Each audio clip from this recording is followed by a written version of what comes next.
So the Philly cheesesteak is really a working man's feast. It's something that any guy can afford. But there's one in the city that's going for quite a bit more. Try $120 all in. So the question stands, is a $120 cheesesteak really worth it? Let's find out.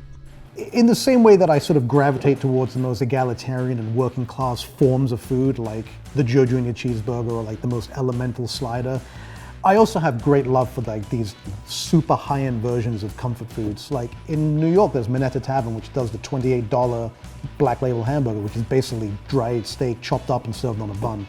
Well, I'm about to try a very similar incarnation. This is going to be a cheesesteak made with a Japanese wagyu beef, which is New York strip and ribeye. There's also truffle ends. On top of that, there is foie gras. There is a Mornay sauce of truffles and cheese. It's just assiduously sort of draped over this thing. So I'm now going to try this illustrious sandwich. I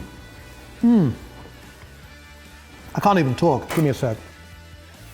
I feel like I can breathe again. It is incredibly rich, richer than any steak I've eaten, I think.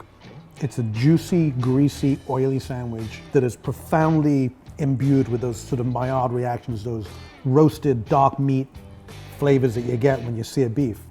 So I am sort of conflicted about this because yes, it is a ridiculously expensive sandwich, but you know what? It's also like one of the greatest sandwiches I've ever eaten. It's almost a contractual obligation that a sandwich of Wagyu beef and foie gras be delicious, but it pulls it off. So is this cheesesteak worth $120? Definitely.